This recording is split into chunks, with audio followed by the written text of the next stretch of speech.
Calling all beings, y'all. Let's get it. Put your hands together. Put your hands together.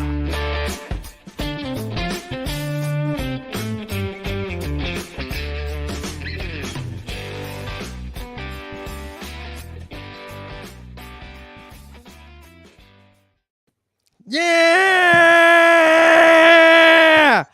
Welcome back to Calling All Beings. I'm DJ, your host, along with my co-host, the man known as Money. What's up, everybody? Happy Sunday. Happy Daylight Saving Sunday to all of you in North America somewhere. Good afternoon, Money. Also, we're going to say hello to the man with maybe the greatest hair in all of UFO Twitter content creation, the sexy, the funny, the incomparable, Flarius Kevin. What's up, Holmes? Woo! Hello. Good morning. Good morning, brother. I'm working on my intros a little bit. You know, It's going to happen, man. Okay. It's going to Yeah, happen, cool. man. all right. No doubt. And now, and now another person who's incomparable. Her appetite for this topic, Nathan, will not be satiated. Her thirst will not be quenched. Mm-mm. She is the host of Deb's Data Dojo. Put your hands together for Deb at a study of UAPs. Hi, everybody. Welcome. Good to have you What's with up, us. Holmes? Happy You know what? Grant Cameron Day. Can I get That's an right. amen? Yeah. Now let's bring on the man himself. What we're talking about here is a Canadian original gangster of the UFO topic. Put your hands together for Mr. Grant Cameron. Ow! Yes. Can I get an amen? Ah. Amen. Welcome. Mr. Cameron, what's up, brother? Lots going on. I'm pretty busy, and we're just coming into spring here, and I'm excited to talk about some stuff that I'm working on right now. Oh, well, we're going to have to get right up into it. Money, Nathan. Yes, Grant. So, again, thank you so much for joining us today, and really thrilled to have you with us. And a thank you to all those who are listening live on YouTube right now, or whoever might be listening later in the future. Grant, you've been in this game for a long time. You've been researching for over 40 years, starting out with something that kind of catapulted you into the topic, your own experience in Canada, kind of a nuts and bolts researcher for many years. Also focusing heavily on kind of the secret keepers and who was given the information, the White House UFO angle. But then you had as I understand it, a pretty transformative experience in 2012 that really kind of shifted gears for you into looking at it from the consciousness aspect. And we see that in a lot of places now as well. I would love to hear kind of just your perspective looking back on that journey and why consciousness itself is such a big focus for you right now. Well, yeah, it's been a long trip. It's been almost 50 years, basically my whole life. When I had the experience, I basically sort of lost it. I mean, I just basically quit university. I kept going to university, but I was just really not interested anymore, and really didn't know what I was doing in university or what I was going to make money, how I was going to make money with all this stuff. But I had the experience, as you mentioned, which was very transformative. It was it's the old story that once you have the experience, it's like you're down the rabbit hole. And we used to, over the years, we'd have a lot of people who'd say, "Oh, the guy's quit. He's never coming back." And we always go, "Yeah, don't worry, he's coming back." Nobody gets out of this thing. And it's that kind of thing where you can't really shake it. You know, people get divorced. You have all sorts of problems. They can't deal with people because they're different people. And I thought I sort of knew what was going on. I was doing what everybody else is doing now, is this sort of nuts and bolts aspect. I was chasing the president of the United States, because when I had my experience, the first night I saw it, it was very, very sort of like it fell off the edge of the earth. I couldn't believe what I was seeing. And then the second night, it came directly at us. And this is not a light in the sky. This is an object. It was in pretty close, came right at us, then made this left-hand turn. And I remember as it was flying off into the north, I said to myself, "What's it doing? It's not doing anything." It was so weird. It was like, it came to Carmen, Manitoba, Canada, which is like the middle of nowhere. Like, what the heck is it doing in Carmen? And I could not figure it out. Later, we had this idea that it had something to do with nuclear weapons and stuff. But in the end result, I thought it had to do with me because there was a film that was taken. If you're familiar with the description of the Nimitz encounter, where it drops from 80,000 feet down to sea level in 7/8 of a second. Well, what got me involved was a TV crew from CKY, which is a TV studio here in Winnipeg, had gone out to film this thing, and they caught it jumping from the ground to 5,000 feet in the air in 1/8 of a second, and they caught it on film. Now, this film is around J. Allen Hynek, got 2 copies. It sort of has disappeared. There's 1 copy if you look at the documentary UFO Cover Up Live. It's in there. It's in UFOs That Has Begun. Jacques Vallée actually narrates it, 1979. The film is in there. Anyway, so I had this and I was chasing and I said, what's it doing? And I wrote a book. Nobody was interested in the book. And then I said, okay, this sighting stuff is a bunch of garbage. And still, I believe a bunch of garbage. It will tell you basically that UFOs are here. Something's going on. I even just got 160 pages from Transport Canada here in Canada, 160 pages of UFO sightings. Nobody's asked for me for them. I read about 2 pages and got bored with it. It was like same old thing, lights in the sky, jets were scrambled. They didn't see anything. And it's like, we had 1 million sightings. Now we got 1,160 sightings. And so I sort of got depressed after nobody was interested in all these sightings. There's a lot of sightings in this town that I had the experience in, and nobody would publish it. And so I said, okay, that's it with sightings. I want to know, what was that thing doing in Carmen, and what's going on here? What is this thing? So I started this pursuit where I chased the Canadian government. Then it went to the former president of Penn State University, who actually knew what was going on. And people like Kit Green went after him. Hal Puthoff went after him. We were the first to deal with this guy. And he basically talked in rhymes and riddles to us about why should we change the rules to satisfy your curiosity. He knew exactly how this thing had been set up. He was there when it got set up. He had 14 honorary doctorate degrees, chairman of the board of the Institute for Defense Analysis. And I'm chasing this whole story, and I'm trying to figure out, somebody's got to know what's going on here. And that led me to the president of the United States. And that's where I figured, well, the president's the most powerful guy in the world. I mean, he's got all these clearances. They're checking all this stuff. They got to be telling the president what's going on. So I chased the presidents I'm still chasing them because I've just filed all the Freedom of Information Act requests with the Obama administration. That just came forward last month. January 21st, you could file for the material. So I filed about 30 FOIA requests for Obama, because Obama was by far and away the biggest president on UFOs. All the names, tell me about this story, tell me about Jaden Smith, what happened there in the Situation Room, all these sort of stories where Obama talks about UFOs. And then in 2012, as you're saying, I basically got everything flipped around for me. I was sort of like spinning my wheels, like I think the vast majority of the UFO community is doing, just sort of gathering material, really not knowing what's going on. And it was there where I was at a lecture in Phoenix, Arizona, where Colin Andrews was talking about the crop circles. And he's the guy that invented the term crop circle, saw the first one in 1982, chased this whole thing, and basically came to this conclusion. He had Rockefeller gave him money, and they investigated people who had done the hoaxes on crop circles, and they'd run around and talk to these guys. And he came to this conclusion that 20% of crop circles were legitimate, 80% were hoaxes. But in this lecture, what he was saying was, well, the people that were doing the hoaxes actually got this idea in their head. And so the beings were actually creating the crop circles from the hoaxers as well. They're telling the hoaxers what to put down. So that was the lecture. And it was, I wrote a book called Contact Modalities, where I talk about the fact that I believe that all the materials in the field, 40% of all UFO experiencers will say at one point during their experience, they knew the answer to everything in the universe. Near-death experience people, 31% at one point during their experience say they knew the answer to everything in the universe.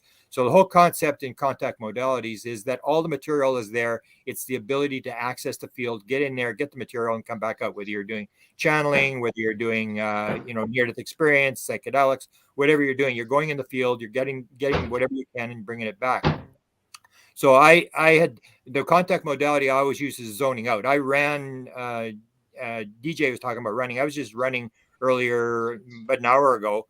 I came back. And so what I do is I do a lot of walking and I do a lot of running. I'll do 3 hours a day. And basically that's when I zone out. And that's when I get all sorts of insights, and I call them sort of it's like a flow state where I know to get the pen out. I know I'm in a flow state, and stuff starts to come to me. And so what happened was that I was in the Colin Andrews lecture, and one of the contact modalities is daydreaming.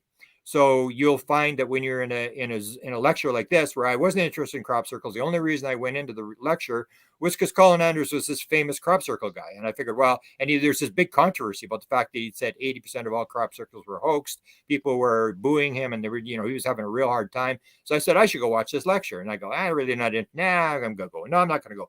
So I said, okay, I'm gonna go into the lecture, because this is at the UFO Congress in the days when it was eight days long. And you go to some lectures, you don't go to some lectures. It goes on forever, day and night for a week.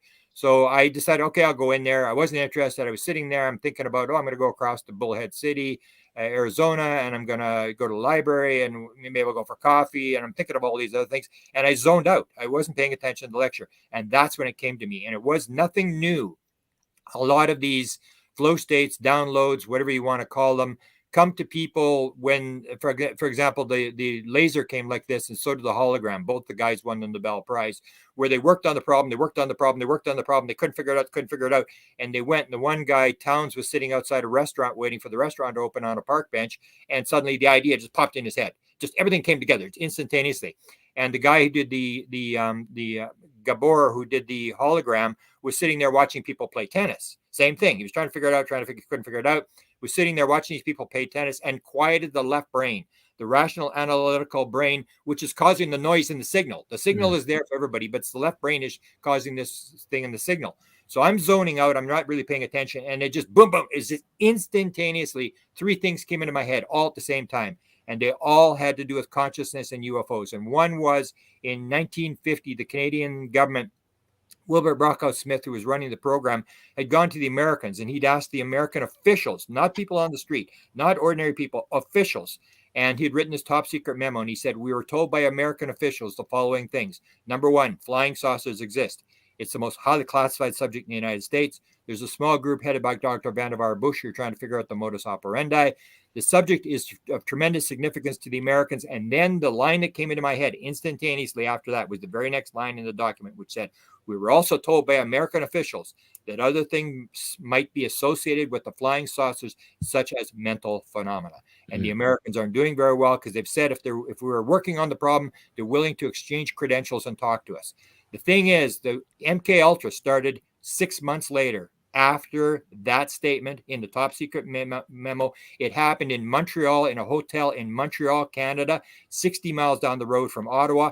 And Dr. Oman Salant, who was in the UFO program, was in that meeting with the CIA and with the British and with the MK Ultra. And MK Ultra was the whole deal is consciousness is important. We got to figure out how this thing works. And they were working on consciousness. They weren't working on maybe brainwashing was part of it, but it was this whole idea that they knew, because the whole idea was 1950. Nobody had talked to an alien yet.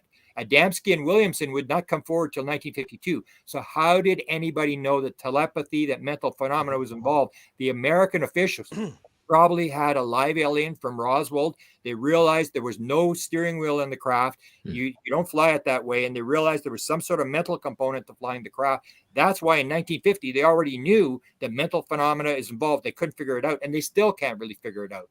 So that was the first thing that came in my head. The second thing that came into my head was Dr. Eric Walker, who I mentioned, one of the guys that we chased for 8 years. Very, very powerful guy. Worked with, did an engineering study for President Eisenhower. Very, very powerful guy. And he said at one point, we're talking to him about the MJ-12. And we were asking him, are there still just 12 guys, and is it just an American group, or is it international? And he says, hey, let me ask you a question. What do you know about ESP? And what do you know about the seventh sense? What do you know about ESP? And the guy who was interviewing from Great Britain really didn't have an answer. And he said, look, unless you understand about ESP and how it works, you will not be taken in by the control group. Very few people understand how this works. And so and we didn't know at the time. That was 1991. I had no idea what he was talking about. And suddenly in 2012, in this Colin Andrews lecture, I go, oh, now I know what Walker, that's what he meant. That's what he was talking about. It was the same thing as this mental phenomena thing that the Canadians were talking. And the third was Jan Harrison, who was the international director of MUFON, has this lecture in 1993 where he goes to see Ben Rich, who is the head of Lockheed Skunk Works, who is always rumored to be the back engineering of the flying saucers. And Ben Rich says, we've now got the technology to take ET home. It's not going to take a lifetime, but it's going to take an act of God to get this thing out of Congress. And Jan Hartson is with his other engineer, and he's going, can you believe what he's saying? And it goes up, and he had an experience when he was 10 years old in the backyard, 50 feet away from a flying saucer with his brother. And he always wanted to build a flying saucer, and he became an electrical engineer to do this. And so he was fascinated. He went to Ben as Ben was leaving the building, and he said, Ben, I've been fascinated my whole life. How does it work? How does the propulsion system work? How do they get here? And Ben Rich turns around and he says exactly, to the words, exactly what Walker had said 2 years before in 1991. He said, let me ask you a question.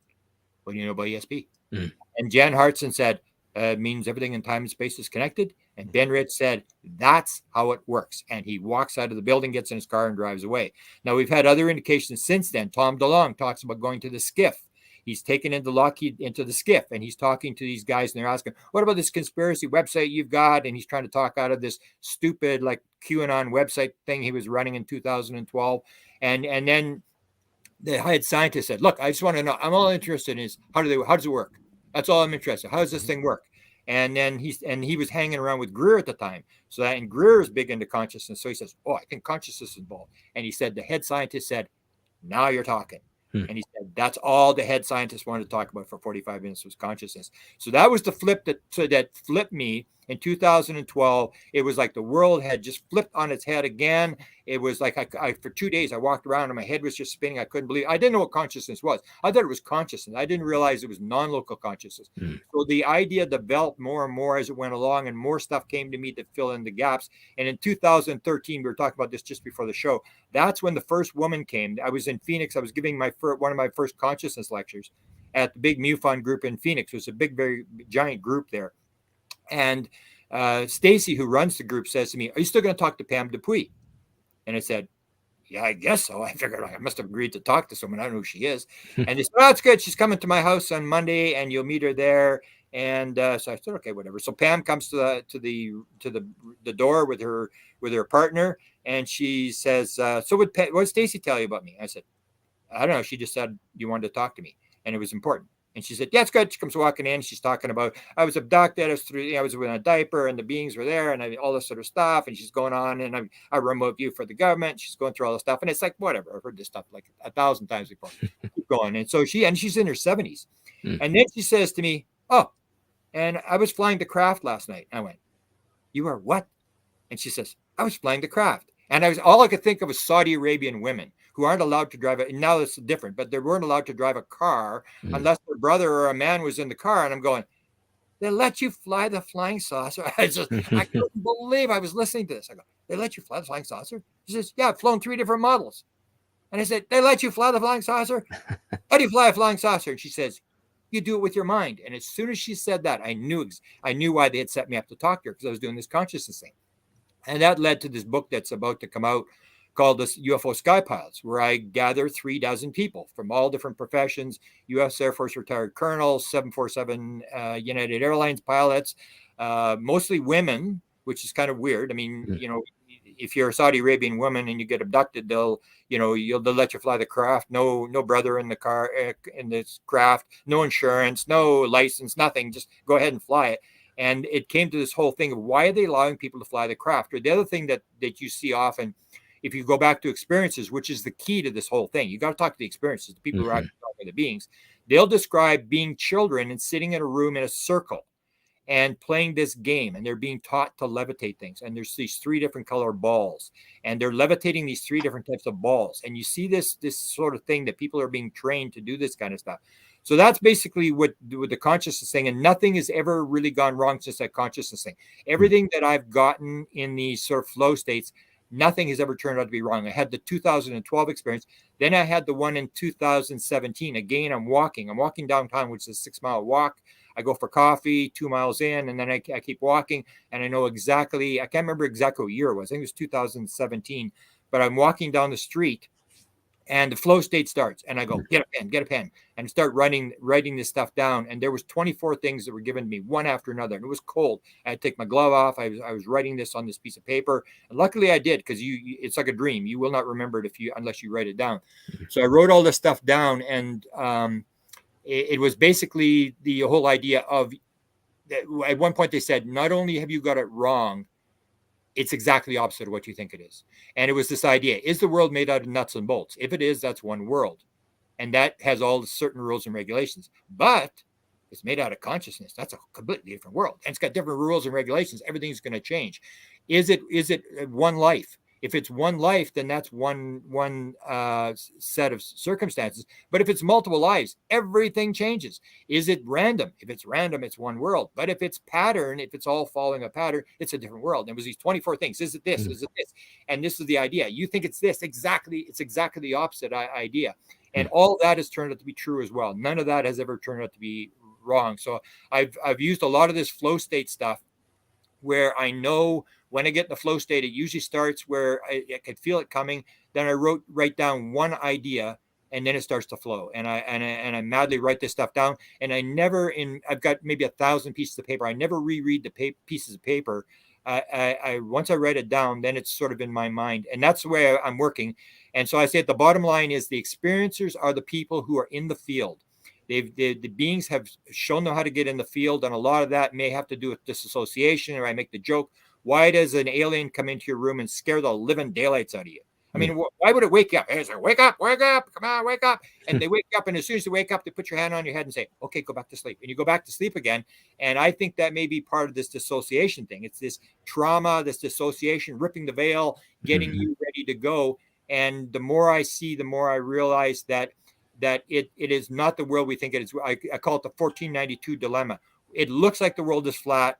It looks like the sun goes around the earth. It looks like everything's solid. It looks like there's aliens coming from out there. There may not be any time. There may not be any space, especially when you look at out-of-body experience material, where you take a look at the out-of-body experience, which a lot of experiencers, 80% of all experiencers say they've had an out-of-body experience.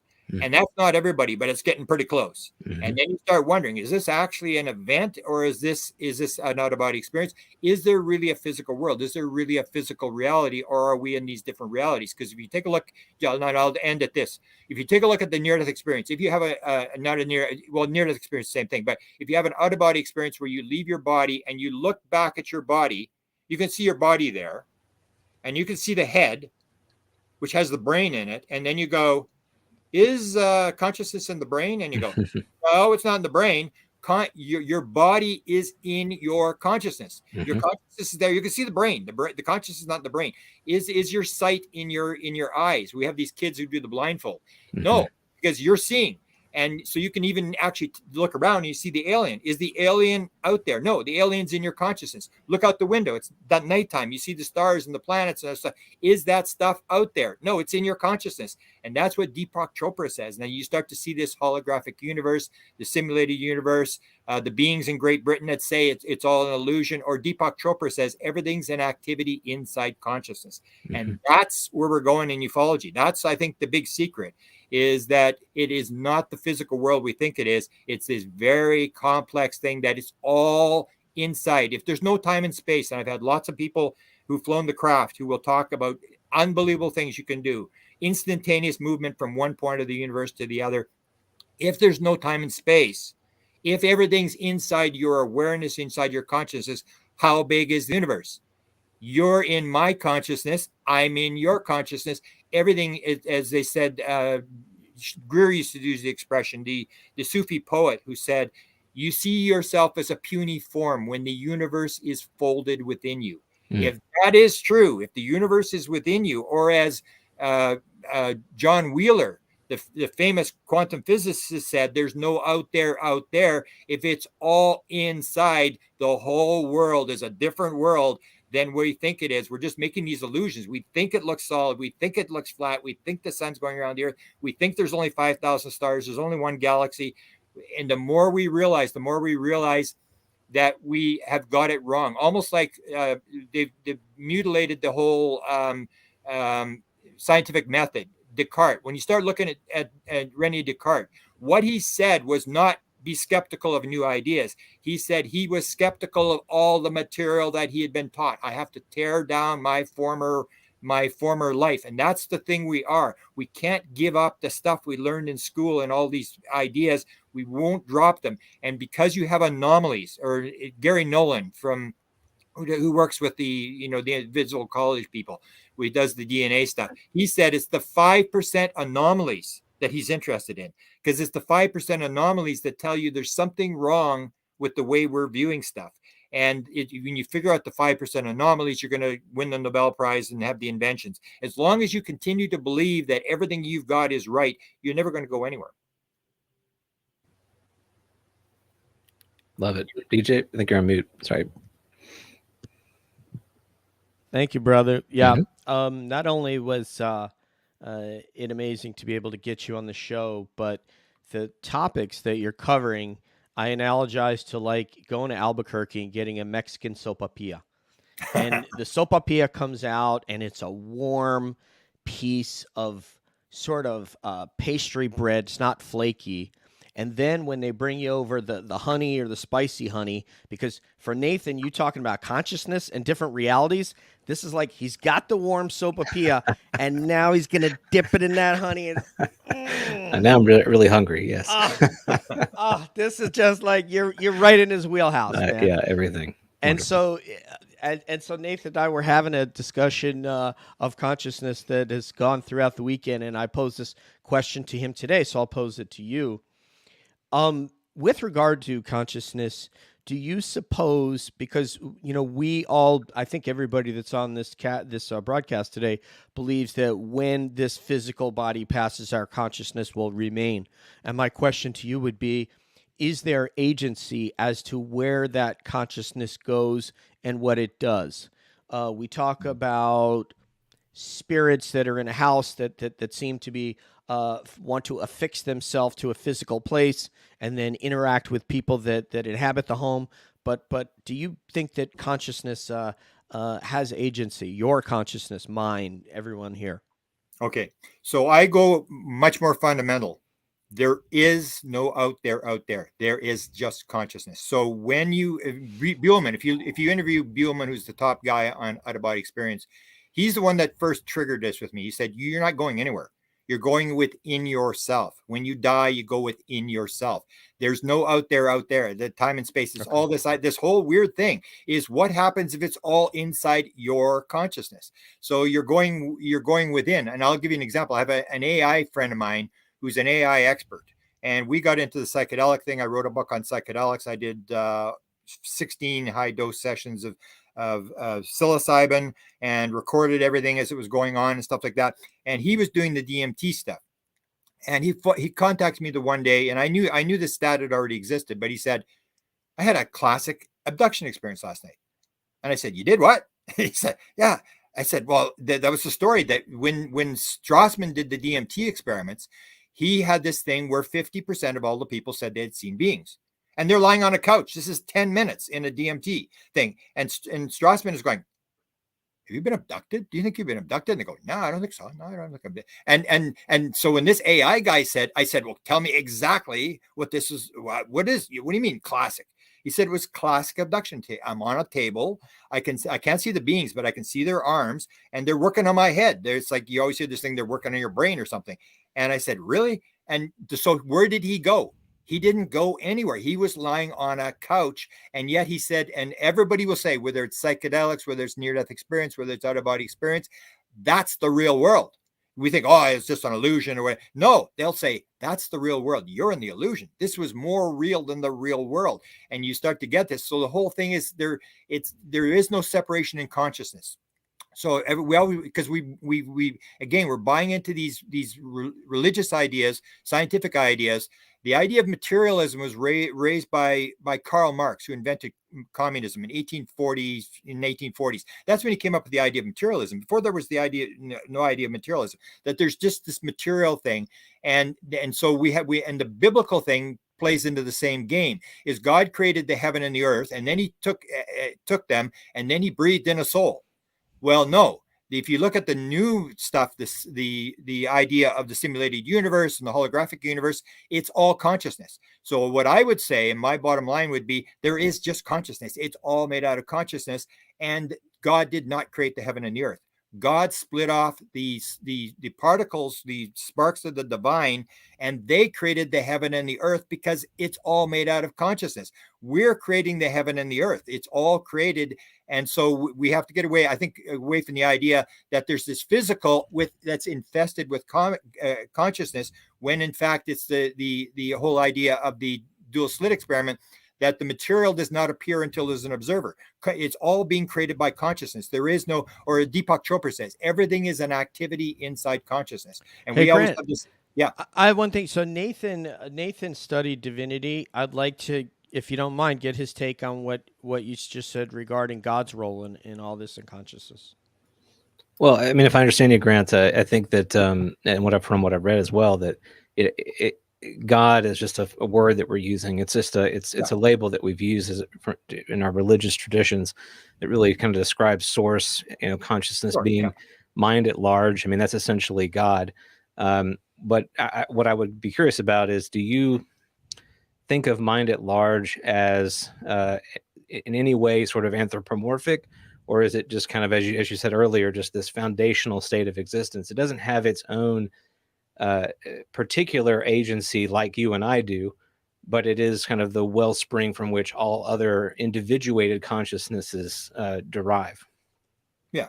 Well, that's the thing, is the individual consciousness that the source, whoever you want to call it, cannot, if there's no duality, it doesn't even know who it is itself. I mean, it's just one thing. Mm-hmm. So once you have my assistant Desta Barnaby, it does this channeling stuff, and she had this one thing that she described to me where she saw how it started, was you're in this state of complete silence, no vibration. So when the consciousness, the self, the higher self, the source, whatever, starts to vibrate, it's the whole idea of the Maya, the illusion. Mm-hmm. The illusion starts, and it's all vibration. So the more it vibrates, you get these different levels, but there is no levels. That's one of the things they said to me in 2017, is it one thing or is it separate? And we always want to go to the separation thing because our left brain is running it. And the left brain wants details, and then wants the details inside the details, and it wants to break things down. Let's make lists. So we get lists, and we say, oh, there's these levels of reality and different levels of dimension. There is no levels. It's like falling in the water, and you drop down to 50 feet and you see this fish, and you say, what level am I at? And the fish says, what are you, stupid? You're in the water. I mean, you're just in the water. And the closer you get to the surface, the closer you get to source, the more the brighter it gets, and the more you can see. So we're at the bottom of the ocean in this darkness, and when you change your vibration through meditation, through 71 contact modalities it went through, when you change your vibration, you start to elevate through the different vibrations, and the more your vibration changes, the more you see different things. So if you're in a near-death experience, you're in a different vibration. Out-of-body experience, you're in a different vibration. You see different things, and the closer you get to source, the closer you get to the top, the more light there is in the water, the more you can see. But it's all the same thing. Where we want to change it into these levels and put names on things, but that's left brain doing it. It's all an activity, as Deepak Chopra says. It's all activity inside consciousness. When you break it down, it's all us creating this environment. If you've interviewed Mark Sims talks about it, and also the other one that I was a big fan of. I've had 4 big experiences in my life. One was seeing Dr. Michael Newton lecture. Dr. Michael Newton is behind Life Between Lives, and when I saw that, I couldn't think for 2 days when I saw it. So Michael Newton talks about this idea that in this soul world, these people are building stuff, and he's going, "What are you building?" And the guy says, "Making a rock." He said, "You're making a rock?" And he said, "Well, yeah, I'm not very good at this yet." And this is the thing. They're using consciousness to create, or they're building these animals to put on different planets. And this is this idea. And Mark Sims, so when Mark Sims came forward, I don't know if it was experience. He was with Stephen Greer in the CE5, and he has this light appears. Mm-hmm. And so I always ask these certain questions to people. I say, "So what was it doing?" Same as mine. So what was it doing? It wasn't doing anything. Did everybody see it, or just you see it? No, it's I saw it. Maybe somebody else saw it, but I think just I saw it. And I said, "Do you think it was for you?" Yeah, I think so. And he sees this light, and then he goes and does his C5 protocol in the room, and this being Tejabar appears, and Right. he's in his body for 13 days. And Tejabar gives him this, you've seen flow chart. He gives him exactly the same flow chart that is Michael Newton, and this whole Right. idea that it starts with very simple things with atoms, and it just gets more complex and more complex. And we're creating all this stuff, consciousness, like atoms have consciousness, everything has consciousness. So the consciousness is at different levels, and it gets more and more complex, and the universe is getting more complex. And at level 15 in Mark Sims' flow chart, the beings are creating galaxies. And so that's how it works. It's this flow chart, and the universe is all information. It's getting more complex and more magnificent, but it's all consciousness. We're creating consciousness. We have to get away from the idea that there's this matter that has consciousness in it.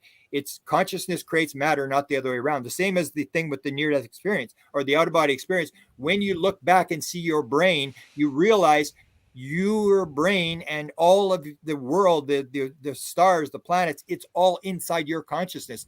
That's the whole deal. Is we make this assumption that we're inside the brain, and then the consciousness leaves and floats around. But Buellman will say, and near-death experience people will say, no, you're not going anywhere. You're going inside yourself. You're just going back in through these different levels. It's all within yourself, and it may just be like a singularity, a point in space, and it's manipulated. It looks like it's big. It looks like there's stars. That's why I say it. I have the one guy, his name is Ron Johnson, who had the craft flying, where they say to him, where would you like to go? And he says, oh, I would like to see the Milky Way. They got him sitting in a chair, and he's got his hands on this chair.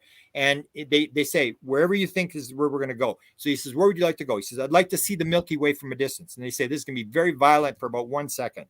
And he said it was like heavy G forces and this vibration for 1 second. The window was open. He looked, and there was the Milky Way in the distance. That was 1 second. So if that's true, we got a real problem with time and space. Is there such a thing in time as time and space in the real consciousness world? And if there isn't, how big is the universe? The universe may just actually be a point in space. Even like the whole thing with John Wheeler again said, this whole idea, there's only one electron.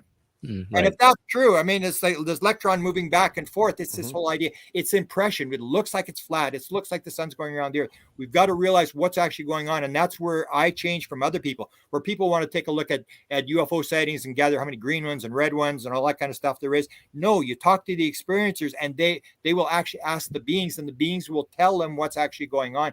And when you start looking at it, you start seeing these patterns. 37% have had near-death experiences. 80% have had out-of-body experiences. 25% are talked to about reincarnation. You start seeing these patterns of what people are being told, and that is this stuff that's in the field. Or people who say they knew everything, it's in the field, and that is more accurate information than the rational, analytical left brain that is sitting here and shuffling around the blocks. It's like we have this idea, we got all these puzzle pieces, and the left brain is shuffling these puzzle pieces, trying to put them together, and some of the pieces don't fit, but they're still trying to make them fit. You've got to figure out that we're missing some of the puzzle pieces, and that if you go into the field and pull that material back. So I'm very interested in people who channel. I'm very interested in people who have out-of-body experiences, near-death experiences, psychedelics experiences, UFO experiences, because they're in the field, and that material is going to be much more accurate than the stuff that's now. Even go back 5,000 years, the idea of Maya, the idea of the illusion that it's all an illusion, it's all consciousness, that's a 5,000-year-old idea that suddenly when we came to simulated universe, everyone, oh yeah, we just invented this simulated universe. It's all like a video game, and we're figuring this thing out. This is a 5,000-year-old idea. Those people had it. They meditated to get in the field 5,000 years ago. And they pulled that material. And that's the thing, is when you start looking at the material in the field, I think it's going to be more accurate than trying to shuffle these pieces around and not look at the 5% that Gary Nolan talked about. It's the 5% of the puzzle pieces that don't fit that tell you something is wrong. You've got something figured out, and it's not accurate. This is man, this conversation is something that really makes all the synapses in your brain fire. When we start talking about the size of the universe, we start thinking of, I know we're about to go to Flares Kevin, and his synapses are firing, and the like the Voyager that went to Mars, like what would happen if we just let that craft continue on? Like, what does it end up seeing? Because it is, how big is the universe? But Kevin, I'm sure you can answer all these questions, but go ahead and ask Grant the question that you have. Oh, wow, man. So yeah, I'm glad that we're talking about flow state and phenomenon, because I'm an artist. I've experienced flow state. Wow. writing poetry, writing fiction. I'm a musician also. I've experienced with and without other people playing music like a band. I've experienced flow state. Also, I'm a martial artist. I've experienced it during a sparring session. I also teach kids diagnosed with autism spectrum disorder, and I have experienced it while teaching these groups of kids. This flow state. So, the flow state, I've been trying to come up with a operational definition for it. So what I've got is, for me, it's a physical manifestation of unity between fluency of a skill and the self expressed over time. That's how I seem to notice it. So how do you think that art connects our consciousness to the phenomenon as a whole? Like, do you think it's perhaps like maybe a frequency, like you were saying? Do you think that I'll give you my impression. I wrote a book called Tuned in the Paranormal World of Music. I wrote a whole book on musicians and where they get their songs from, and the download songs and the spontaneous songs, and they're all very right brain creative people. And that's what they said to Roger Lear, who did the 17 alien implants in Los Angeles. Said, what's common between all experiencers? He said they're all right brain creative people, and there's tons of them in Hollywood, and all implants are on the left side of the body. That's what he said. He had 250 implants had looked at. All implants are on the left side of the body. The left side of the body is run by the right brain. The left, vice versa. So the right brain runs the left side of the body, and the left brain runs the right side of the body. So if all implants are on the left side of the body, they ain't interested in your left brain. They're operating on your right brain, which is the female creative brain. We have the male brain that's destroying the world here, and then you have this idea of the female brain. So you see musicians, it's all in art. It's all visual. It's all right brain. So that's what you see in psychedelics. That's what you see in dreams. That's what you see in all these sort of things. They don't come to you and say, here's a lecture, and they stand up and give you a lecture, a left brain lecture. They use images. That's what Jim Semivan said. You look at Jim Semivan, the CIA guy who had the beings in his room. What does he say? They talk in symbols. Symbols is right brain. It's visual. And so musicians and artists, you see a lot of them are experiencers because they have this right brain. They're able to shut down the left brain. The rational analytical people don't have the experiences because they're so wrapped up in ego and their left brain. They go, it's like, I don't need a briefing. Don't tell me what's going on. I'll tell you exactly. And they use logic. I can stand on my feet and argue with anybody. I don't need to read a book. I can argue with you.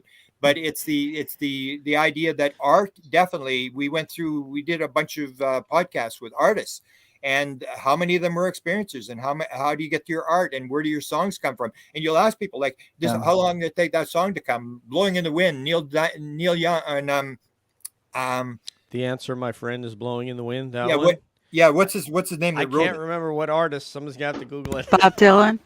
Bob Dylan. So they asked Bob Dylan. Yeah. They asked There it Bob is. Dylan on 60 Minutes. They said, "So you did that in 10 minutes?" He went, "Yeah." So where'd it come from? Yeah. Yeah, I don't know. I'm not sure. That wellspring of creativity, and you see this over and over. Musicians don't. Michael Jackson said he was embarrassed to put his name on the songs because he said, "I didn't write them."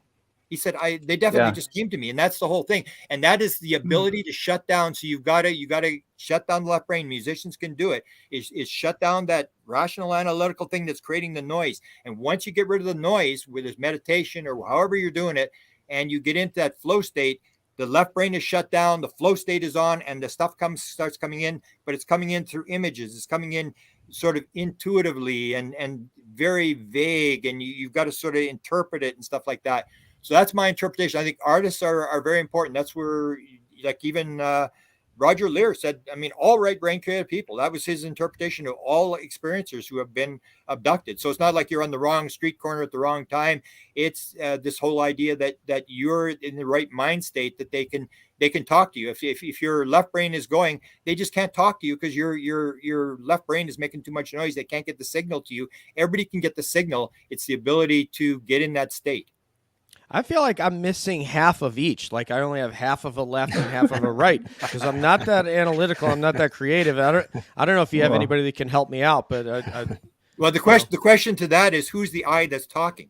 Yeah, you often get that. Like Jim Semivan came up and said, "Oh, they made me very angry," and I was like, "Well, or people say I get very upset." Well, who's upset? Is it your ego's upset, or is it your higher self that's upset? It's always the ego. point. It's the Yeah. ego's running the show. Like Yeah, the ego's trying to true. figure this out. You know, I've got this figured out, and we always have to stay. You know, the idea that all spiritual literature has one component to it. It says, remember who you actually are. That's what it's all about. Nobody ever thinks, why did I come in the world, and where am I going to go when I leave the world, and what am I doing here? That's never a consideration by anybody. That is the number one thing we should be working on, is what the hell are we doing here? Like, what is going on here? And that's the idea, the way I describe it. It's described by many traditions, spiritual traditions. The way I describe it is, remember, you are not the actor on the stage. You are playing an actor on a stage. Big difference. You're the person behind the stage, and you're a spiritual being having a physical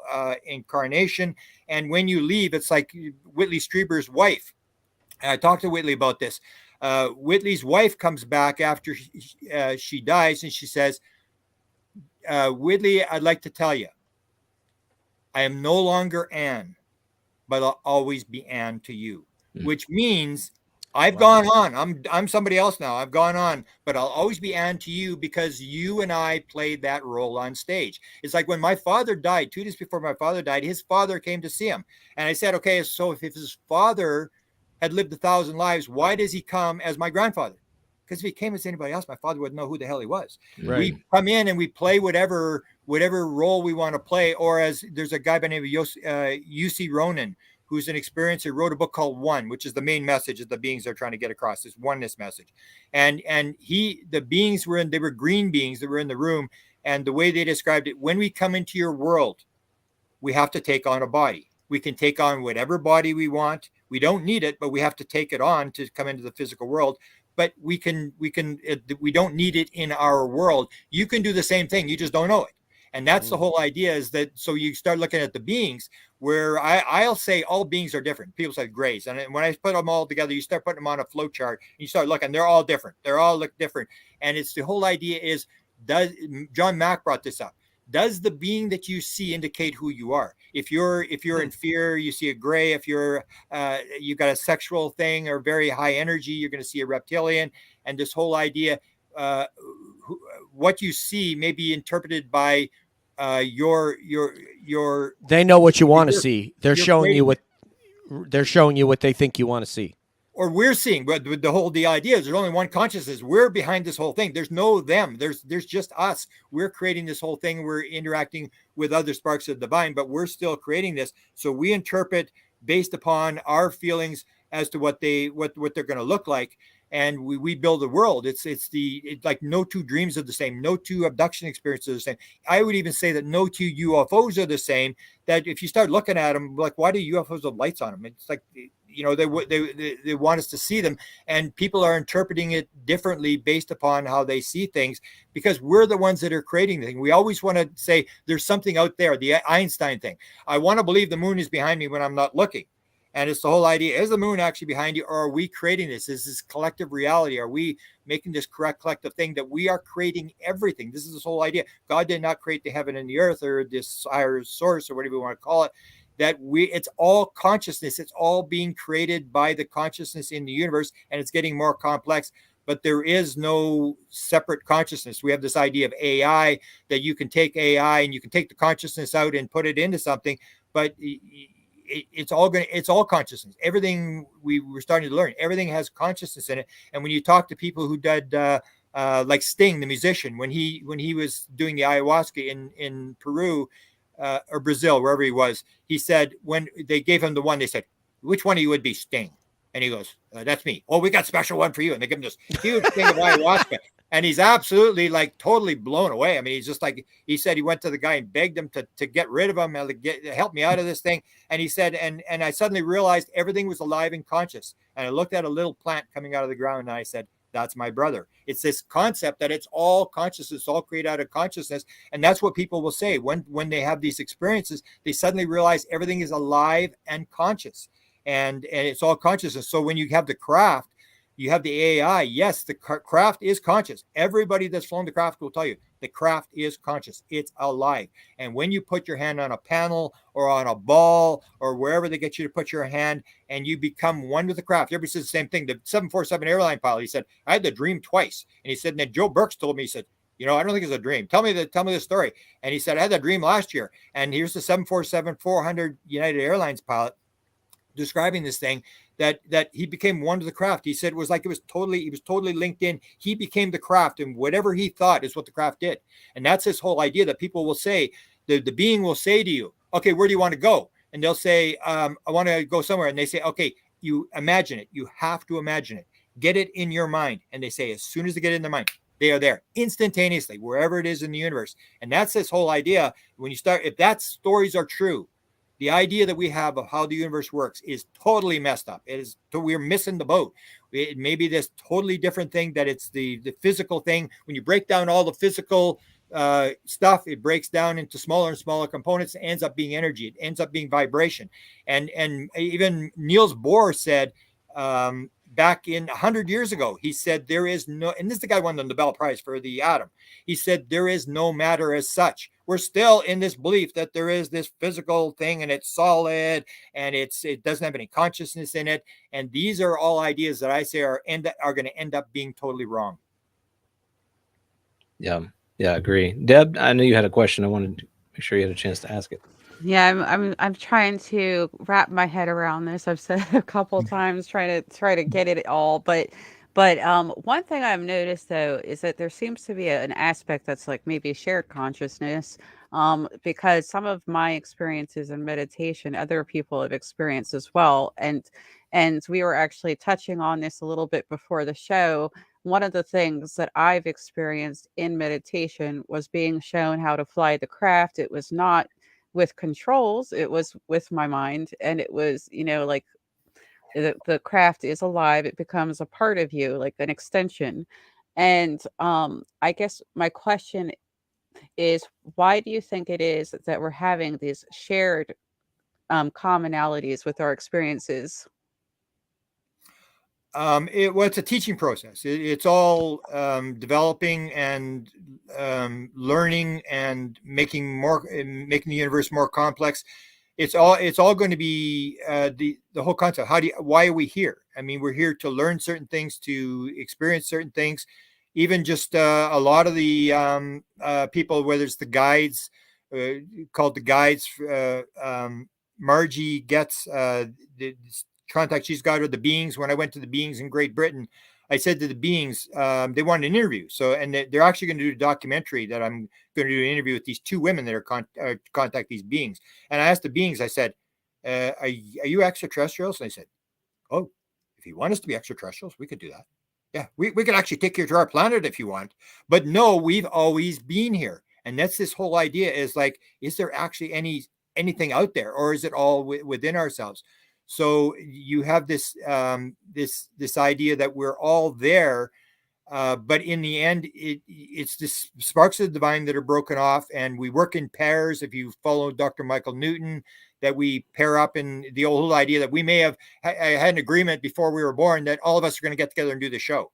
Oh, yeah, okay, you're going to do this, you're going to do this, and everybody's got their little thing they're supposed to do, and we're gathering together, but we're all players on a stage. We're all these actors on the stage, and we got to keep remembering that when it's all over, I mean, you if you take this too seriously, the world, and actually believe the ego, who am I? The I, and then you get off stage, you're the people in your soul group are going to say, oh, DJ, man, you really bought into that thing, man. You really thought you were a DJ. you get the Academy Award, man. You played it so well. You actually believed it. And we all believe it. We actually believe that we are. And then once you die, you suddenly realize, like, I'm going on to a different life. And that was just an act. That was just a play that we did. But it was to learn things. It was to experience things, to get it more complex. And I think the one thing I like to point out, because my associate Desta and I had an experience with it. She had this long channeling thing where she had this.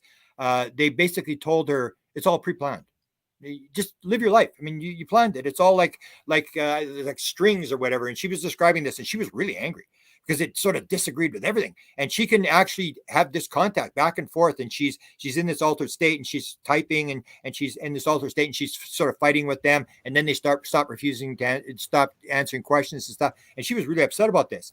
And it was this whole idea that it's all planned, but I think it's planned between births, between lives. It's not like an overall plan that when you come in, you plan to get together with certain people and do certain things, and you may veer off the path or stuff, but it's basically this thing. And but she was basically, and the being said the same thing. Just enjoy it, because it's you planned this whole thing. I mean, you came in to do this, and that's what we always forget. We forget who we are. We came into the world to do something, and we sort of think that we're individuals, and we're trying to rape, pillage, kill, and steal. And in the end, we've come in to do something, so we don't really have to worry about what anybody else is doing, whether it's right or wrong, because in the end, I've never converted anybody in ufology. I've never convinced anybody of anything. And I read Stanton Friedman's files. He spent 61 years arguing with the top skeptics. He never convinced anybody. People are on their own little path. And so it comes down to, why did I come into the world? What am I supposed to be doing? And am I doing it? Because when you leave, according to Michael Newton, they only ask you one question. When you go in front of this panel of life review with 3 to 12 people wear these medals around their chest or whatever, they only ask you one question. So how'd it work out? And you can't say, well, if it weren't for Hillary Clinton and my mother-in-law and the Illuminati and, all this sort of stuff, I would have done something. And they go, no, time out. This is about you. What you agreed to do this, to go into the world and do this. How did it work out? And there is no, damning or whatever. It's like, I was going to do it. I forgot, or, I got scared or whatever. And that's, I think, what it all comes down to is remembering who we are, that we are energy beings. 55% of all people talk about energy beings. And I'm actually going to interview a woman who's an oceanographer.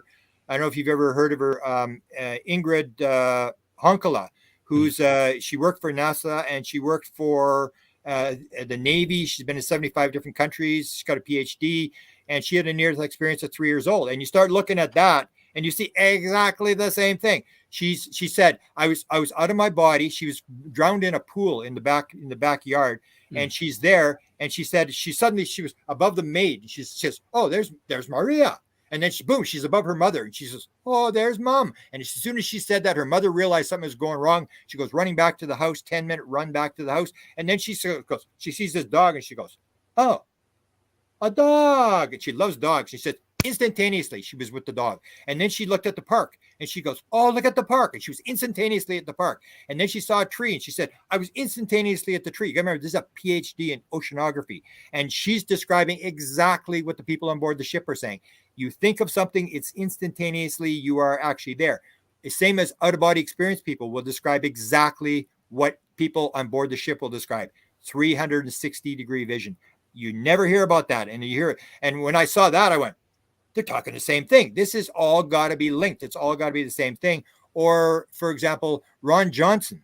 So Ron Johnson, and you've got to interview this guy if you've ever never interviewed him. Ron Johnson had the being, his being's name was Elby.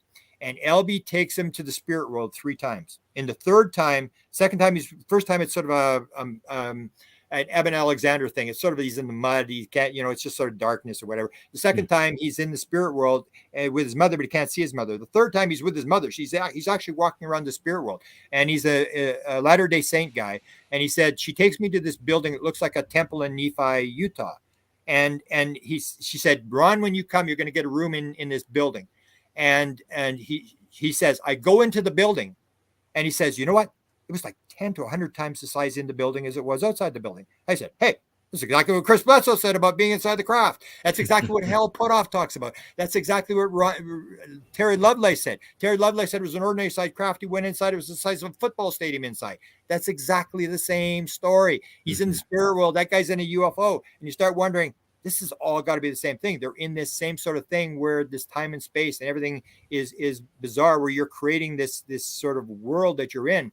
And that's where I see these crossovers, that when you start looking at the data between out-of-body experience, near-death experience, UFO abduction, you start seeing these parallels that are not coincidence. There's no way they're coincidence. You see this sort of stuff, or the idea where 80% of all people who have been abducted, say they've had out-of-body experiences. And then I remember I asked Yvonne Smith one time, how many people who her abductee people have had paranormal experiences happen? She starts laughing. She goes like 99%. It's like totally common, and we want to change it because our ego is want to be the center of attention. So it's got to be the fear. So we turn it into fear. So what do? We say, oh, the hitchhiker, the Skinwalker Ranch, it followed these people home and stuff. And it's like Ron Johnson. Ron Johnson tells the story. It's like, and we all knew this. Anybody in paranormal knows this. Hitchhiker happens all across the paranormal phenomenon. It's not just UFOs. Mm-hmm. So Ron Johnson has this thing where he says, I go to this graveyard and to this vault in this graveyard, and I set up the camera outside the vault, and I go bang on the vault, and I say, come on, take a picture. And he says, this thing comes out of the vault. And he gets it on film. The thing comes out of the vault. He said it took him 5 years to get rid of the thing. Thing followed him around to 3 different houses for 5 years. That's Skinwalker. That's the whole hitchhiker thing. It's a phenomenon. It's part of the UFO phenomenon. It's part of all different paranormal phenomena. And we want to turn it into the evil thing, and you do influence. So I'll say that if you go into Skinwalker Ranch, because Bob Bigelow talked about Skinwalker Ranch, and he said there really was no injuries. There was really nothing, but we respected the phenomenon. But when you had the special forces guys who were armed, who were going to try to capture the thing, they go in there. Those are the guys that went back and had that real brutal stuff with the hitchhiker stuff, where the kid has the orbs bombarding him in the room and stuff like that. And you manifest what happens around you. And so the even the guy that owns Skinwalker Ranch now says, he calls it a reflective phenomena. And George Knapp said those that were the most aggressive to the phenomena had the worst experiences. And the guy who owns Skinwalker Ranch now says there's a reflective phenomena. So when he goes on the ranch, when they're coming in with the helicopter, he says they pray.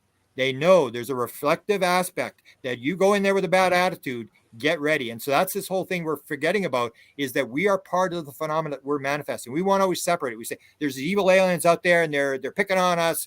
And, it's the idea is it's all goes to higher self. It's all ourselves in this whole thing. And we keep wanting to separate ourselves, put ourselves as left brain victims. And there's this thing that's influencing us. And anybody that I think knows the phenomena knows that if you protect yourself, if you go in with the right attitude, you don't have any problems with hitchhikers. You don't have any of this kind of stuff. The whole phenomena changes. You are part of the phenomena.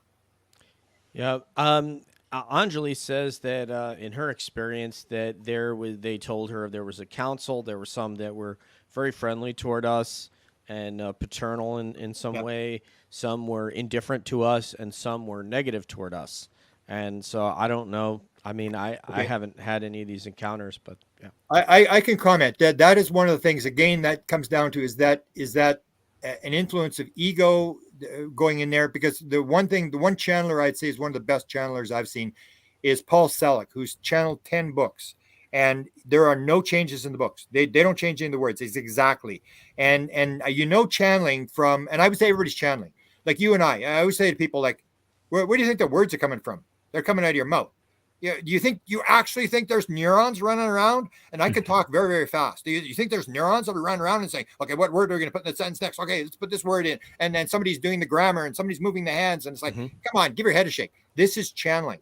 So right. Paul Selleck channels, and the way he describes it, I think, is this whole oneness thing. Is it separation? Is there separation? Is there good and bad and stuff like that? In a reincarnation world, it's all experience. The things that happen to you, you plan. If you have a near-death experience, or if you have psychic says to you, you're going to have an accident tomorrow, and you have an accident tomorrow, is that actually random, or was that planned? And it's the whole idea with near-death experiences, with the abduction experience. What's the chances that 37% of all abductees have near-death experiences? Do you think that's by chance, or do you think that's they actually plan to have a near-death experience to learn something, or they decided to be abducted to learn something, and that it's experience? It's all experience, and you learn mostly from the bad stuff. You don't learn from the good stuff. So Paul Selleck, the way Paul Selleck describes this is oneness principle, which I adhere to, and that he says it's all divine. It all comes from source. And when you decide that I am divine and this is not divine, when you take something and put it into darkness, that something that you take will take you into the darkness with it. Yeah. If you claim that you are divine and this or that is not divine, that is the shadow pretending to be the light. It's all divine. What you damn damns you back. What you bless blesses you in return. And that's this whole idea. How can you separate something from the divine? It's all divine. It's all there for a reason. It's all there for a learning purpose. And whatever the bad thing that happens, we realize that we learn from this. It's all experience. That if you've died 1,000 times, if reincarnation is a fact, and you've died 1,000 times, you've planned to die 1,000 times, and it ain't going to be pretty. Usually it's not pretty when you die. So you plan to do this, and you plan to go in early or come out late or whatever it is. And we always want to do this separation thing, that we are sort of a victim to outside forces, that God's picking on us, and we're unfortunate, and the referee is almost like a game. We've turned it into like a football game. The ends justifies the means. It's all about winning, and the refs against us, and all this kind of stuff. And our ego feels good when we can overcome and stuff like that. But I would say the reincarnation world, which is what they told me, if it's one world, that's one world, and it has certain rules. But if it's reincarnation, and it's true, if it's reincarnation, then it's all learning. It's all, we're going to plan to have failures, and we're going to plan to have accidents to learn things. And a lot of the people, even in the abduction experience, people will say, oh, the abduction experience is terrible. I mean, I'm a victim. That's what Jim Semivan said. I was really angry. I didn't ask to have this happen. Well, you don't think you asked to have it happen. Mm-hmm. But if do you remember what had you on your third birthday party, what you had for dinner? I mean, you don't remember any of that. No, actually I don't. I'm sorry. I thought I did. I'm sorry. Continue. No. So you have this idea that we turned it into sort of a victim thing, and you have two people with the same experiences. So Jim Semivan has an experience where the beings are in the room with his wife, and he's angry about it. He feels that he didn't agree to this. And I said, well, do you think Chris Bledsoe consciously agreed to what he went through? Chris Bledsoe sat there for 9 months and basically prayed to God to take him out of the world. He couldn't believe it. His whole world had come apart. He was not allowed to talk to his kids. He was on the verge of divorce. He got locked up in a crazy house to see if he was insane. And now suddenly he has the regression where suddenly he gets asked in the regression, when did you first meet them? And he says, they were with me before I was born. And O'Connor, the guy who was John Mack's associate at Harvard, who was doing the regression, said, what do you mean? What do you mean before you were born? Were you with them in your last lifetime? And he said, yes. And that's the whole thing. If that's true, if that regression is true, and a lot of experiences will say this, they'll say, I agreed to this. Or I asked Mary Rodwell, I said, Mary, this whole soul contract thing, what do you think about the soul contract thing, that experiencers agree to play this role? They're coming in to raise consciousness. Or Dolores Cannon, the 3 waves, we've all volunteered to come in. The atomic bomb goes off, and we all volunteer to come in to raise consciousness to save the earth. And we're all volunteers on this whole thing. What do you think about that? And Mary Rodwell says, like 100% will agree. And I asked Kathy Martin, I said, Kathy, what do you think about the soul contract thing? And Kathy said, I always wondered about it too. She said, you know what I did? I actually had myself regressed, and I heard the words come out of my mouth. I agreed to this. That is the whole thing about taking personal responsibility. Whether it's right or wrong that you agreed to all these things in life, you take personal responsibility, because as long as you see yourself as a victim, you are not going to grow. You're just going to feel sorry for yourself, and you're just going to recycle and take it out on other people and blame other people. And this is whole idea. And you get, I think 25% of all experiencers say they remember being in their past lifetime. John Mack has one. When did you first meet the guy? Oh, he was with me in my last lifetime. If the being was with him in his last lifetime, that is a different world. Or when you have the people on board the craft, and I'm not 100% sure on this yet. Everybody that goes on the craft will tell the story. Like, for example, the 747 airline pilot, the Air Force guy, they both say the same thing. They're on the craft, and there's somebody behind them. They don't know if it's human beings or aliens. They don't know what it is. And the voice, like the 747, or I'll give you the Air Force guy. So the Air Force guy, they say to him, okay, go ahead and do it. He just hears this voice behind him. Mm-hmm. Now, if you go to Michael Newton and you look at the life review, the soul guide is always behind the person on the left side, always. And that's the thing. So when he says that, I'm going, I wonder if that's his soul guide. He doesn't know what it is. And he says, go ahead and do it. And this David guy says, I don't know what to do. And he says, you know what to do. Just do it.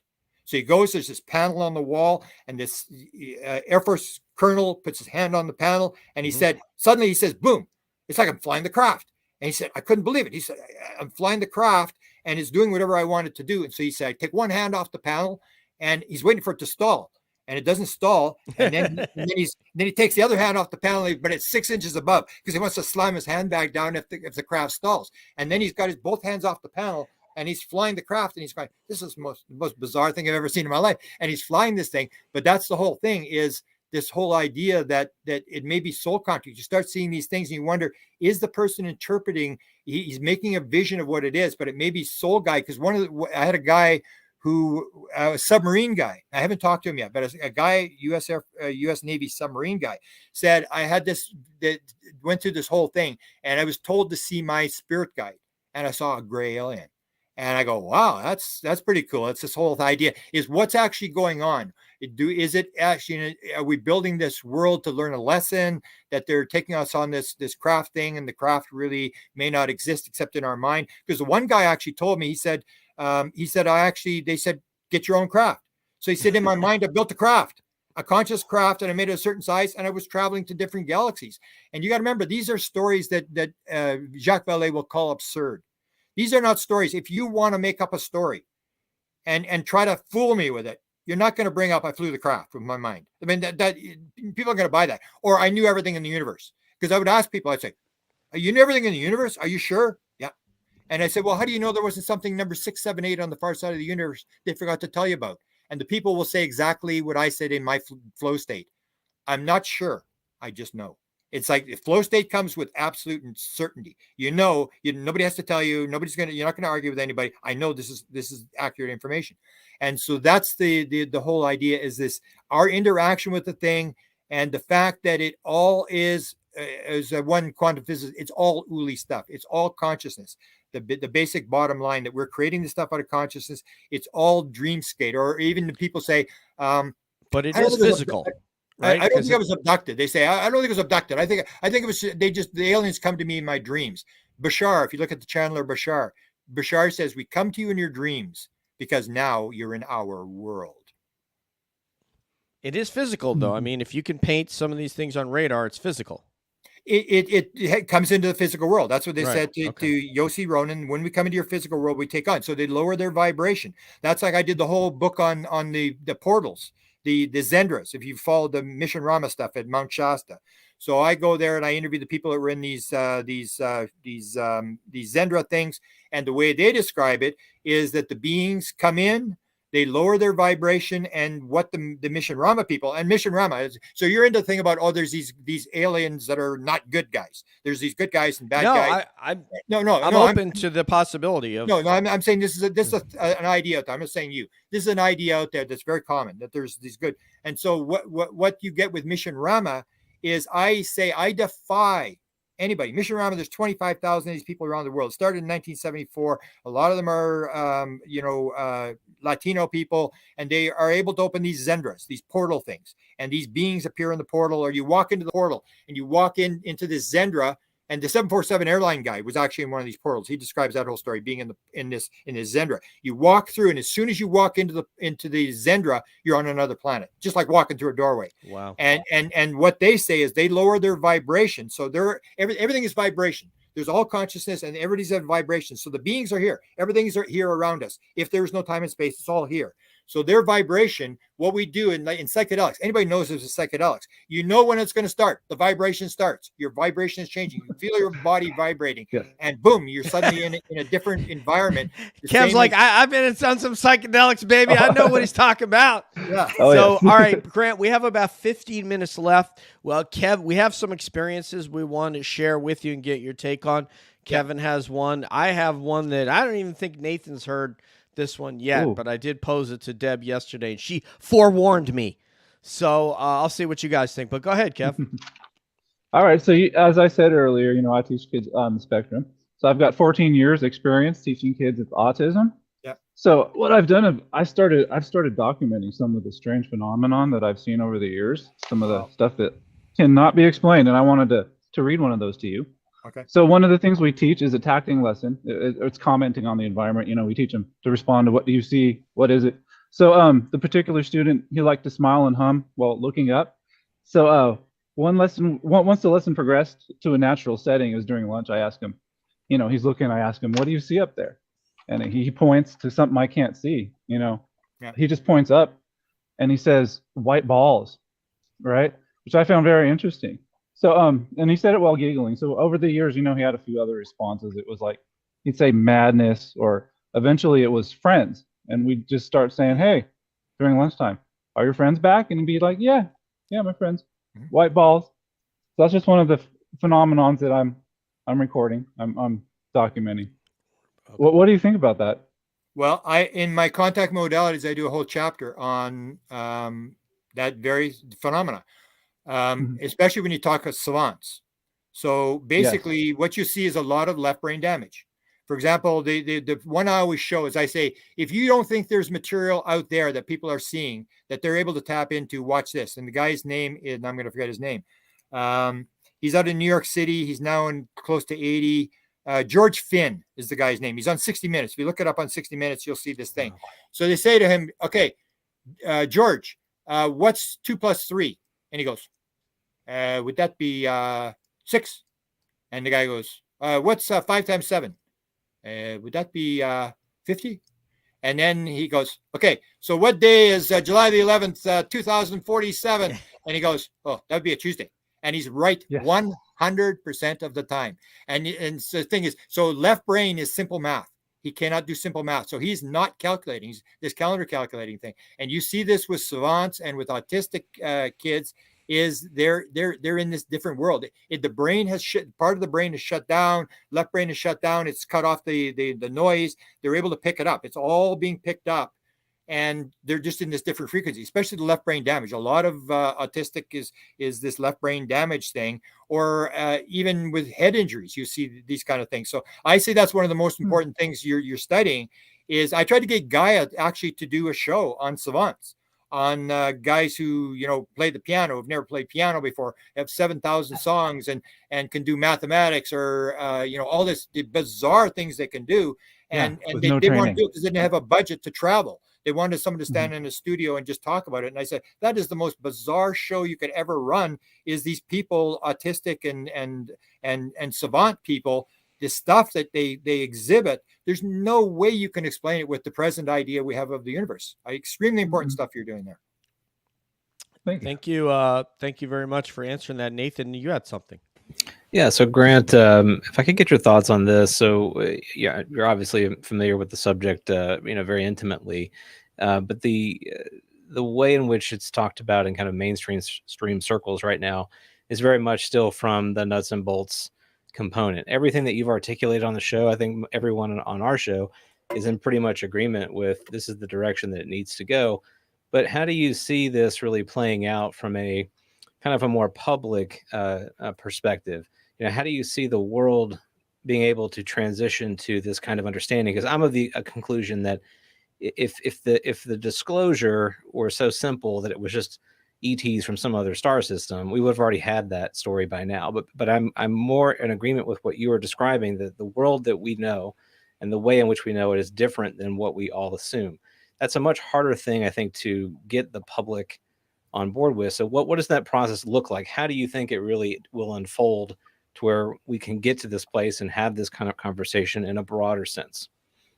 I think that's where the idea of trying to convert people, I don't think is going to work, is that we want to try to convince everybody, and we're forgetting that it's unlimited universe. It's endless. We can take forever to figure this thing out, and that things will flip very, very quickly. When I had my consciousness experience in 2012, I always make the joke, I could not have spelled consciousness and I couldn't have cared less. And a lot of people are still on that thing. There are people in the UFO community who use the word consciousness, don't even know what they're talking about. They know it's a buzzword now. You could not talk about consciousness in 2012. And you could not, in academia 20 years ago, you could not. You would be thrown out if you talked about consciousness. So it will eventually change. And I think it's changing very fast in terms of the Matrix movie. It's all happening indirectly. It's happening through especially the idea of the simulated universe. If you talk to young kids today and you say to them, do you believe it's a video game? It's just, well, of course it is. I mean, it's a completely different world. It's almost like Max Planck said, a new idea does not come in by convincing the opponent he's wrong. It comes in by those people dying, and the new generation is not offended with the idea. So, and it will shift very fast. I remember, you talk about disclosure. I remember I was doing the X conferences with Steve Bassett, is a good friend of mine. So Steve Bassett, he brought me in, and he had a panel at the end. He said, "So when do you think disclosure is going to come?" And he's always on that. We need this right now. We need the government president to say there's ETs and stuff. And these people are going 6 months, 12 months. And it comes to me, and it's a whole crowd there. And I said, 2042. And he looked at me like, how did you dare do this to me in front of all these people?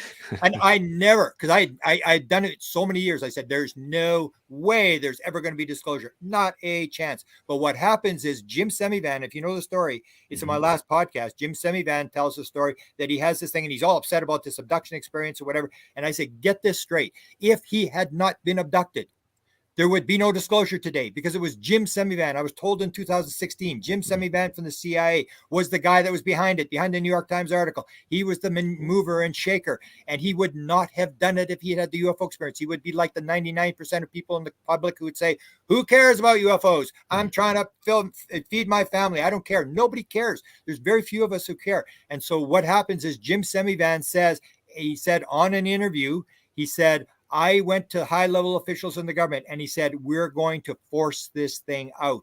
You guys can't get it out, and I'm going to get it out. And that's what he did. And it was because he was abducted with this very bad experience that he's still upset about, that he went out and he did this. And what happened in 2017?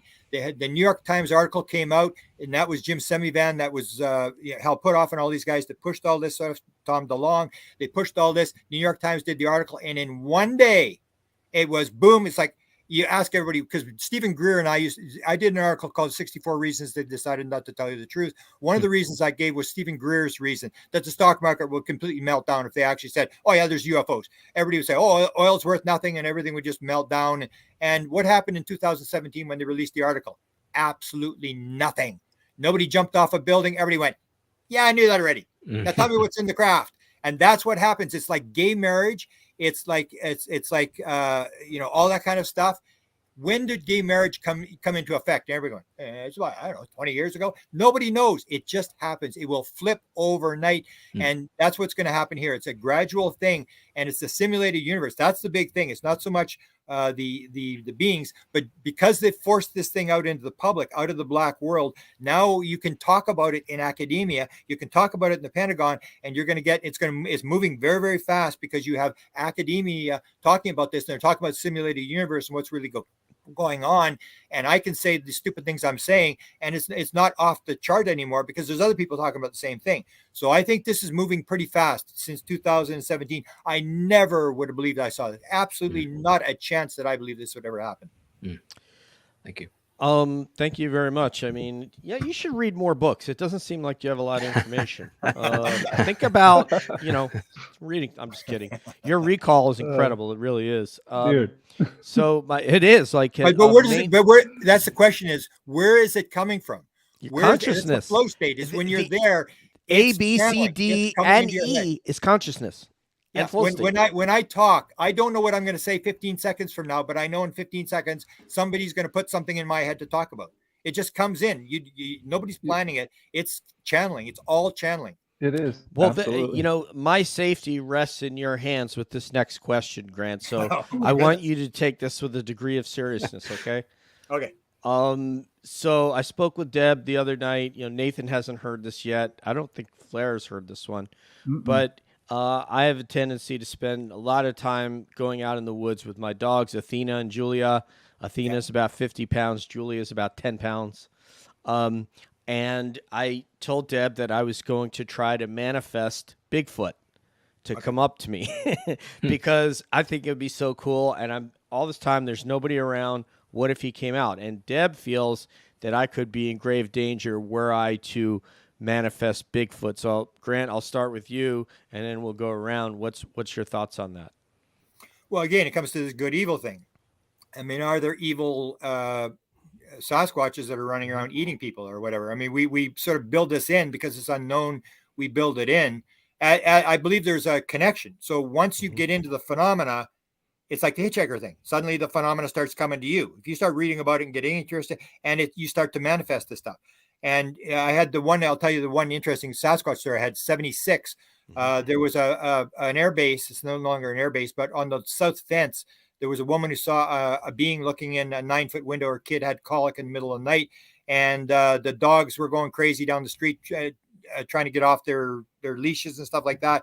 And the one Aboriginal tracker took me and showed me where this thing had gone. And I say, if you think that there's Sasquatches that are living in forests and hiding, give your head a shake, because I live in a place where that is, there's like one tree per mile, and it's the flattest part on earth. If you're a 9-foot Sasquatch, you have a very hard time hiding behind one tree. Right.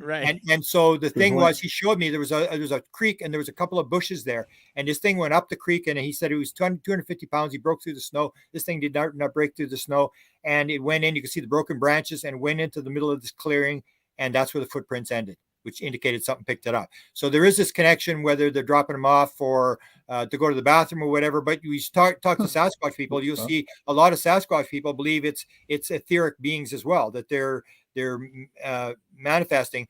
It's all part of the same sort of thing. It's almost like the universe has so many different levels, so many different dimensions, realities, and vibrations and stuff, that everybody's playing a game. So I want a world with Sasquatches, so I can create this world to have Sasquatches running around, and it's just making it more complex, that it's all being created by consciousness. And there's like probably 3 million different levels and types of environments we haven't even seen before. And it's all going to be created just by making the world more complex, because the person that's watching it, the source, wants entertainment. It's like if you go to a movie, if you're in a movie, and everybody wants everything good. We don't want any bad stuff. We want God to sit and watch us drink coffee around a coffee table for 75 years. You go to the movie because everything's going bad and the character's under attack, and and he overcomes, and that's what life is about. So that's what we're doing, is this idea that we're creating these ups and downs, and this almost like a movie, and we overcome this thing and we put another challenge in front of us. And so the Sasquatch, I think, is part of this whole thing. But I definitely think it's connected to UFOs, because that was the thing. The UFOs were in that area. There was 32 horses disappeared. There was all these bizarre things happening around this area. And there's no way a Sasquatch was hiding. Well, maybe I shouldn't try to connect with one of them. Nathan, what do you think? Should I not be trying to manifest Sasquatch? Well, I mean, I think if anybody could and should, I'd be okay with you doing it. I think it would be a pleasant experience. You've got such a warm spirit that I think it would be okay. But you never know. I want to come back to something you said, Grant, about the ocean analogy of consciousness. And one analogy that I've heard to help describe what's happening here is that just as a wave is an appearance on the ocean, you can't take that wave out of the ocean. It doesn't exist independent of the ocean. And so what we are is sort of we are all just manifestations, different manifestations of the water. We have an appearance of separateness, an appearance of being distinct, but we really are the same thing. And that's really kind of what's happening here. I think of it in this way too, just as an analogy with modern psychology. You can be a person who can have disassociated alters. They use that's the word that is used, altered personalities. And that's essentially consciousness as well, that it's when it's non-altered, when it's at its base state, as you mentioned earlier, it's essentially kind of alone, or solitude. It's very boring. And so it disassociates into all of these different entities, which is us and the others, and we are all playing in mind space essentially. Yeah. And as we kind of intersect with each other, the way in which we see them, the way in which they see us, it is all interpreted through the lens of that conscious experience. And so it does vary based on what their conscious experience of the universe is, what our conscious experience of the universe is. Sometimes we never intersect, but we are all part of the same thing. You mentioned, I would like to get this in before we close, but you talked about this alters, which is another big thing I did in contact modalities, which I think is a very important thing to study. When you look at alters, you hear these stories that when the alter comes in, it changes eye color. It doesn't have a disease. It has this or whatever. That's all DNA. And so if you take a look at Jay-Z Knight, who was the channeler for she did the experiment where she's Ramtha. They do the DNA test, and and then she has 3 different tests done. Then when she's normal, and in the normal one, she's a female from French accent, ancestry, and when she's Ramtha, she's male, and this sort of stuff, and that seems to indicate DNA may be consciousness. And I actually had Bashar, I had a bunch of people. I still want to do this test. I'm going to get Ions to do it, because if you take a look at the even remote viewing, when Lynn Buchanan mind melded with Saddam Hussein, they said his eye color changed to brown. And that's this whole thing, is even consciousness may be DNA, that if your consciousness changes, if an alter comes in and takes over your body, your consciousness may change. And I'm determined to get that studied, because I've got all sorts of examples of this happening. All you need is one more white crow and it's game over. What are you going to say if the person's consciousness changes when they're channeling? And it's got to be a direct, it's got to be a trance channel where they're completely cut off. That's these things of levels. So you have different levels of channeling. When you get a trance channel, the person is completely gone. They're not even there. They don't know what's going on. Their left brain is completely gone. And the thing comes in, and I have so many, I'm trying to get Ions to do it, because they're doing this stuff with trance channelers.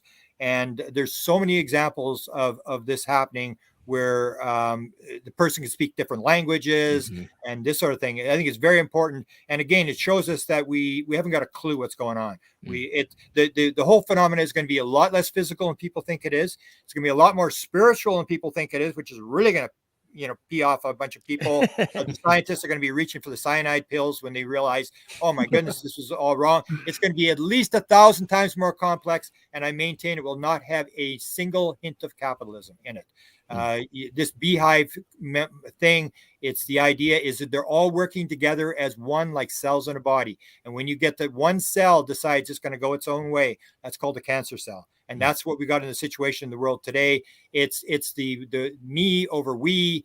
It's the separation, and the separation, the more we break down the separation, the more we have individualism, the worse it gets. We have to realize we're all one thing. Or even I put on Facebook the other day where Edgar Mitchell had the experience where he was on the moon, and he said, he suddenly got the oneness thing about how it was all one thing, and he'd like to grab a politician by the neck and grab him out and take him out 250,000 miles and say, look at that, you stupid. Yeah. You know what? Absolutely.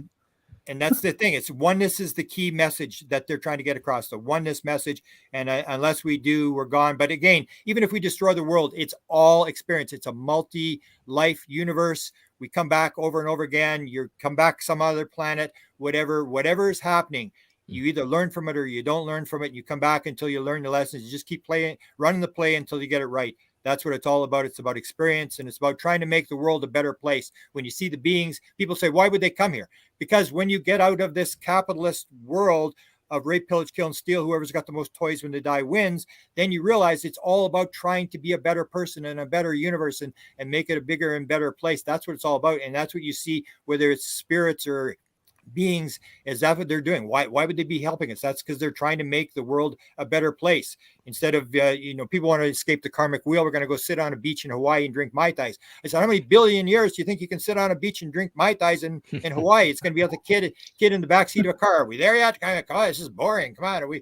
It's all about experience and excitement and trying to do it. And I appreciate what you guys are doing. We're all doing our little job here. And the more we do, the more consciousness rises. It's like African-American rights or anything else. We're no different than any other social or political movement. They make bad jokes about us. They can say whatever they want. The more we talk about it, the more the consciousness rises, and the more in the end, everybody will know what to do. It's going to flip, but we have to talk about it. The more we talk about it, the better it is. That's very inspiring that you say that and make that analogy, because I agree, and I think share those values with my co-hosts here. Everybody's going to say goodbye. Debs. Thank you so much for coming and sharing your vast amounts of knowledge with us. I appreciate it greatly. Yeah, make sure you give me your story so I can put it in my book. I will. Oh, you'll be seeing Debs again in a short period of time. Kevin. Hey man, thanks for your insights. Beautiful. I mean, yeah, dude, you're awesome. You're a fast talker. You actually intimidated me into talking slower. Yeah, it was great meeting you. So thank you for being here. Seriously, you're someone I really look up to in this. In this field. Money. I just want to echo that as well, Grant. I've been listening to you for quite some time, and I've enjoyed watching your own journey through this topic. And we are incredibly grateful to have you with us and to get this message out. I can feel the passion that you have for it, and I think our audience can as well. And I want to thank everybody who was in the audience today, participating in the chat. Just really happy to have everyone here. And where can folks find you, Grant? Where's the best place to find you now? It's All Connected Publishing is my website where I have I put some articles on there, and I've got my books. And my Presidential UFO Facebook is where I post new stuff that happens every day. I sort of poke the bear every once in a while there on Facebook. Excellent. Nice. Yeah, And let me leave you with my one last line, because we've got a musician here. The words of John Lennon: "It'll all be okay in the end. If it's not okay, it's not the end." Oh, I love it. He put on his glasses too to look like John. I love it. That. Yeah, love that. Man, Thank that you. is fantastic. Like I said, very inspiring. We'll try to get, if we could get all your details, then in our show notes, we will put them so that everybody can find you. Thank you for all the books that you've read and written, and educating those of us like us that have been here in the topic for about 10 minutes. And educating us on what it's all about, and expanding our minds so that we don't get trapped in our own biases and our own thoughts that we've already had. I'm trying to expand, my universe of thought about the phenomenon, and talking to people like my co-host and people like yourself that are more vulnerable are what makes that happen. So thank you very much. Namaste for Nathan, for Kevin, for Debs. This is DJ saying peace out, one love, and we'll see you down the road. Thank you all.